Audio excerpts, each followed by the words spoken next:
Velkommen til endnu en gang af Steal the High Score Series, og i dag der har vi altså endnu en superstjerne fra e-sport med. Vi har Markus Kjærby, tidligere været i Astralis, været i North og er nu i FaZe, og så er der også den her lille ting med, at du også har været MVP ved Majoren i Atlanta i 2017. Velkommen til. Tak. Jeg bliver nødt til at spørge, inden vi ligesom kaster os ud i det her, Markus, hvor kompetitiv er du? Hvor vigtigt er det for dig at ligge på toppen af listen? For der kommer også andre spillere, som du også kender blandt andet. Jeg er meget kompetitiv. Selv i brætspil, alt jeg laver er kompetitiv, så selvfølgelig skal jeg også steal the high score her i dag. Det er min plan.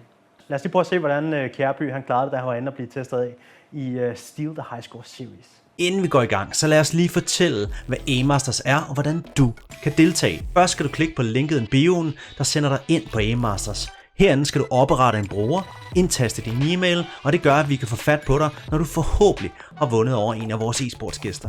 Nu er du klar til at spille A-Masters, så for at deltage, så skal du vælge Assault Rifle, og herinde får du så også muligheden for at indstille den helt rigtige sensitivity og de crosshair. Når du har gjort det, så er du klar til at spille. Når spillet starter, har du 60 sekunder til at ramme så mange skiver som muligt. Og her er det vigtigt med præcision og hurtighed for at få den bedst mulige score. Ready, set, go!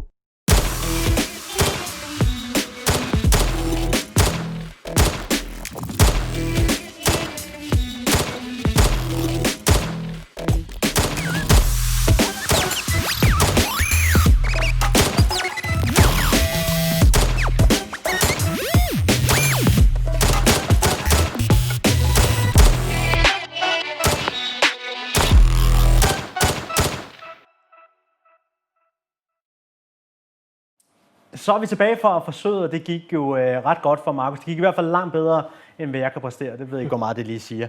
Markus, jeg kunne rigtig godt tænke mig at komme lidt tættere på dig som person og som spiller. Og jeg synes egentlig, vi skal prøve at starte, hvor det hele startede. Altså tilbage, hvor Counter-Strike og e-sport blev en del af dit liv. Kan du ikke prøve at fortælle, hvorfor blev det? Altså hvorfor blev du interesseret i Counter-Strike? Jeg tror, det blev en del af mit liv på en meget naturlig måde. Jeg har altid elsket at spille Counter-Strike og computer. Gjorde det lidt mindre, da jeg var yngre, men det har altid været min største hobby og interesse. Og jeg tror egentlig, det er sjovt, fordi jeg føler på en eller anden måde, at det valgte mig. At på en eller anden måde har jeg altid haft det her talent. Og min drøm har på sin vis altid været at ligesom udleve det talent og se, hvad jeg kan opnå med det. Og det var inden for Counter-Strike. Det var fantastisk. På sin vis, på en mærkelig måde, var det heller ikke en drøm. Fordi jeg vidste jo ikke, at man kunne leve af at spille Counter-Strike og spille computer. Så det var en rigtig fed overraskelse også på en eller anden måde. Og jeg begyndte at spille mere i takt med at blive ældre, og jeg stoppede til fodbold.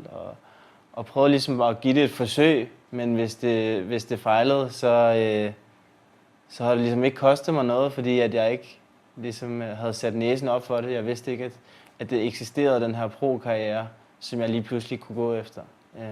Så jeg synes, det var en rigtig fed måde, at det skete på. Du sagde før, at du var meget kompetitiv, og jeg ved også omvej, at du dyrker meget sport eller forskellige sportsgrene. Har det også hele tiden været sådan drivkraften i det? Altså en ting er at have det sjovt, men har det der kompetitive nærmest fra dag et af fyldt en lille smule alligevel? Ja, det kompetitive har fyldt meget, siden jeg var helt lille. Og det er ikke fordi, jeg har spillet sådan fodbold på sindssygt eliteplan eller noget. Jeg elsker ligesom rejsen hen mod målet. Ikke bare det der med nu er jeg Counter-Strike og komme på førstepladsen og løfte et trofæ. Altså, det splitsekund, det er så kort del af det, du går igennem i din hverdag for at kæmpe dig frem til det. Så jeg kan godt lide den mentale kamp, som til tider kan være rigtig hård. Men også, at man kan mærke det ligesom fysisk på sin krop, at man arbejder. Og det er ligesom der, hvor jeg prøver at blande nogle traditionelle sportsgrene ind i det, hvor jeg virkelig kan mærke på min krop, hvor meget jeg vil det. Så selvom det er Counter-Strike, så prøver jeg ligesom at blande det sammen med det, fordi når jeg sidder og træner med mit hold FaZe Clan nu, så sidder vi jo stille og snakker taktikker, og du kan ikke rigtig ligesom mærke på dit hjerte eller din krop, hvor meget du ved det, hvis det på sin vis skal mening. Så det der, jeg prøver ligesom at lave lidt udholdenhed, hvor jeg også kan mærke mig selv i fitnesscenteret. Ja, og cykler blandt andet har jeg set. Ja. En ting er selvfølgelig starten, hvor man kommer ind i Counter-Strike, men på et eller andet tidspunkt, så forestiller jeg mig, at du nåede et punkt, hvor du tænkte, det her, det kan godt blive til noget mere. Altså, jeg er mere end bare en OK Counter-Strike-spiller. Kan du huske, hvornår det skete? Altså, hvornår tænkte du, jeg kan godt gå pro med det her, jeg kan godt blive en af de bedste i verden? Jeg vil sige, til min første internationale turnering, hvor jeg, en lille sjov historie også, spillede op i Finland, og kom lidt med på et wildcard, fordi der var en på et hold, der var blevet smidt ud for at snyde. Det er sådan en historie til en dag. Men der kom jeg op og havde ingen forventninger, og jeg var jo helt sindssygt begejstret for at spille med. Det var ikke verdens bedste spiller, men det var en masse talenter, og ja, det var primært Finlands bedste spiller, vi spillede mod, og Apex, og sådan nogle spillere var det også fra Frankrig.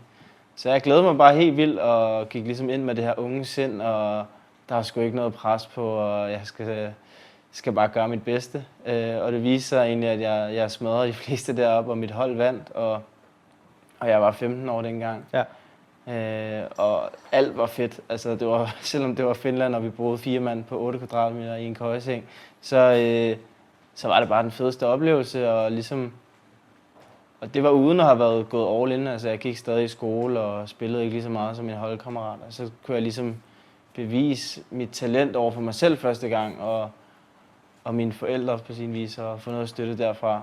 Så jeg vil sige, det var der, hvor min mål for alvor startede om at blive professionel, og der, hvor det ligesom valgte mig, mit talent, ikke?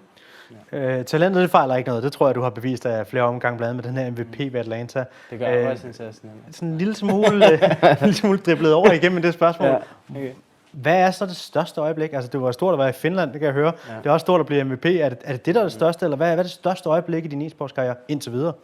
Det er jo sjovt, fordi folk tror tit, at det er min major MVP. Ja, det tænker jeg jo. Verdensmesterskab, det tænker man jo. Men det er jo meget objektivt. Altså, det handler også om det sted, man er i sit liv, når man opnår de ting. Og det er jo netop derfor, at næsten de usle vilkår i Finland har haft sådan et stort indtryk på mig. Fordi at jeg kom ind uden forventninger til noget, og ligesom det hele var bare en bonus for mig. Og på sin vis, det at vinde major, det var også så vanvittigt, at det også var surrealistisk for mig at forstå. Altså som 18-årig at blive verdensmester og turneringsspiller og sådan noget. Det er som om det ikke gik op for mig, før jeg sad.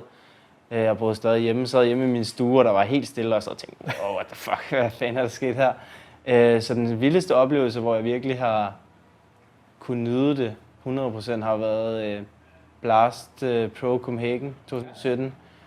Bare at blive kaldt ind på scenen. Jeg tror, jeg gik ind forrest ved et tilfælde. Og alle mine familie og venner, altså jeg havde 30 bekendte derinde, ikke? Og også alle de tidligere holdkammerater, jeg har haft, hvor jeg har spillet mig op, som ikke blev professionelle, eller som har gået en anden vej, de fulgte jo også med på en eller anden måde og var derinde. Og det var det største oplevelse for mig, at gå ind der og også gå langt i den turnering. Det gør et stort indtryk på mig personligt. Ja, og jeg har det formentlig som de fleste andre derude, og jeg vil tænke, at det var MVP'en her, men det er også det, der er det fede ved det, fordi det er jo forskellige oplevelser igennem den her karriere, du allerede har haft, som har gjort forskellige indtryk på dig. En anden ting, der er, hvis vi går ned i den anden boldgade, nu sagde du, den her Finlandstur, den var en lille smule skæv. Jeg har jo prøvet at finde et eller andet, en sjov historie.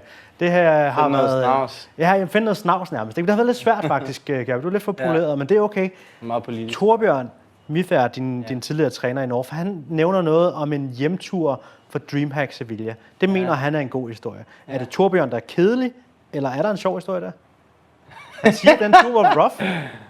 Altså, den var rigtig rough, men det må godt nok være i mangel på bedre. Altså, nu havde det er Torbjørn, der er kedelig. Men det var ingen søvn. Det var en taxatur på 3 timer fra vores hotel klokken 4 om morgenen. Og taxichaufføren kørte helt vanvittigt, så jeg turde selvfølgelig ikke falde i søvn heller. Jeg sad og holdt øje med i det der spejl, om han lukkede øjnene, fordi der har vi også prøvet før i DreamHack Tour, så vores buschauffør, han faldt i søvn. Så ja, det er næsten en sjovere, men også lidt tragikomisk historie. Det må jeg lige snakke med Torbjørn om. Det er en blanding med Torbjørn og kedelig. Jamen, det er i orden. Fremstår jeg meget kedelig, men... Det er i orden, det kan vi også godt bruge det til. Lad os lige prøve at snakke lidt om, fordi lige foran os her, der står der jo en stiltidsmus. En helt ny en. Men inden vi lige lægger øjnene på den, så kunne jeg godt tænke mig, fordi jeg har en ting med stillsøs, hvor at jeg havde en Sensei-mus, jeg brugte i 12.000 timer. Så det var en af mine kærester eje, hvis vi skal tage den sådan i hardware. Altså, er der noget med stillsøs i dit liv, der har været et produkt, som du har synes har været ekstra meget med, eller har været en del af dit liv, eller har været noget, du sådan har glædet dig til at skulle få, eller en eller anden sjov anekdote, som er sjovere end Torbjørns historie? Jeg kan huske, da jeg begyndte at spille mere, og havde fået min første stationære computer, og så var der en juleaften. Jeg tror, jeg var 13 eller 14 på det her tidspunkt, hvor jeg havde ønsket mig en Stillsøs Rival-mus, fordi det spillede alle de gode fra Fnatic, Olaf Meister, der var allerede gode dinger. Alle de sejre spillede med den, ikke? Den havde jeg ønsket mig. Jeg kan huske, altså jeg var nærmest en møgeunge, fordi jeg fik en iPhone, men inderst inde var jeg indebrændt over, jeg havde ikke nogen penge. Jeg ville bare gerne have den mus. Jeg skal ikke have en telefon, jeg skal have den Rival-mus. Den Stillsøs-mus, som alle de gode spillede med. Så jeg endte med på en eller anden måde selv at kunne købe den efter juleaften, fordi jeg fik den jo ikke. Og så havde jeg bare ikke tænkt på, at mig som sådan en lille 13-14-årig, min hånd var ikke så stor. Så jeg sad med sådan en kæmpe mus, og jeg skulle bare blive god til den. Men der var lige lidt tilvænning i forhold til størrelsen, men det var ligesom en sjov historie. Det var en god historie. Nu har vi allerede musen, nu har du allerede snakket om. Lad os lige prøve en gang. Nu stjæler jeg det der, uden at komme galt med planten her. Ny trådløs mus. Ja. Prøv lige at lægge hånden på den en gang, Kjærby. Ja. Er det lidt bedre i størrelsen, eller du har bare fået, større hænder? Nej, men jeg føler også, at den er blevet lidt mindre, men det kan godt være, at jeg også bare er blevet ældre. En ting, som er jo sådan meget op i tiden, det her med, om trådløs gaming er for pro-gamere. Jeg synes egentlig sådan lidt, der er blevet sat en streg under, at keyboard, det går an. Men der er stadig noget sådan, at musen, kan man godt spille trådløs, hvis man er pro. Din ærlige holdning? Det er fremtiden. Det er fremtiden? Allerede nutiden vil jeg sige, de kommende år bliver meget... Jeg tror, det kommer til at ændre sig meget hurtigt. Du ser allerede flere og flere professionelle skifte til den trådløse. Har også allerede selv gjort det for... Ja, jeg gør det også allerede selv, skulle jeg sige. Jeg spiller med trådløs mus, og det er pålideligt. Jeg har aldrig oplevet udsving, og det er jo ligesom den professionelle store frygt, det er, den løber tør for strøm i et døgn øjeblik, ikke? Men også fordi, at museledninger for mig har altid været lidt til gene. Altså et keyboard og headset, du er måske lidt fanget af en masse ledninger, men det kan du leve med, hvorimod at hvis du ligger så mange timer i det, så selv sådan nogle små ting, som en museledning, der krøller eller andet, kan godt være irriterende, fordi du på en eller anden måde, i hvert fald mig, får lidt OCD og bliver perfektionistisk. Så det er jo en ting mindre at bekymre sig om, og du kan bare du gør det bedre på deathmatch. Der er mange ting. Jeg kan godt høre, at jeg skal til at skifte over til en trådløs. Ja. Tydeligvis. Jeg tror ikke, det kan redde mig alligevel. Du kan prøve den her. Det er jo også den, du brugte til at sætte din rekord, som er bedre end min. Så der er måske et eller andet i den. Jeg vil lige et spørgsmål, som jeg altid tænker over. Du har et meget, meget karakteristisk aim. Altså, du ryster musen lidt, når du aimer. Ja. Hvad er hemmeligheden bag det? Vil du gerne ud med den? Nej, den holder jeg på mig. Ja, hvad er hemmeligheden? Det er så sjovt. Eller er det bare en ting, du sådan begyndte at gøre, så hænger det ved? Det er bare en ting, jeg altid har gjort. Og det var nogle hårde ungdomsår, skulle jeg sige, fordi folk troede, jeg snød, og jeg blev smidt ud, og jeg var ved at give op, fordi min drøm var at sidde og spille noget, der hed Gadernæs med alle de danske spillere, og det var bare det fedeste inde på sådan det gamle Mirk-program, som du nok kan huske. Og dengang sad jeg stadig på en laptop, og jeg sad bare og smadrede de andre med mit shaky aim. Og blev bandet, og jeg vidste ikke, jeg kom næsten grædende op til min mor og tænkte, hvad fanden? Hvad sker der? Så jeg tænkte, det er jo lige meget nu. Det føles næsten som at blive vækbandet dengang, ikke? Ja. Og siden den dag, altså jeg har bare ikke sådan arbejdet på at ændre det, og jeg tror bare, der er jo det her spraykontrol, spraypattern på våben. Det er som om på en eller anden måde, jeg vil styre den, selvom i virkeligheden, så det jo, skal man tilpasse sig våben. Ja. Men jeg vil have det til at tilpasse mig min stil. Ja. Så det er lidt min filosofi. Inden du slipper for i dag, skal du sige, så vil jeg lige et sidste spørgsmål. Du har lidt svaret på det, men det kan være, du er kommet på andre tanker. Ja. Hvem vil du absolut ikke tabe til? Nu glem, hvem der kommer herind og prøver. Ja. Hvis du skulle vælge en person i verden, som er den dårligste vinder i hele verden, som du ikke vil tabe til i den her challenge, hvem skulle det så være? Jeg kan godt se, at jeg skal have nogle flere fjender og folk, jeg ikke kan lide. Der må være en dårlig vinder derude. En dårlig vinder.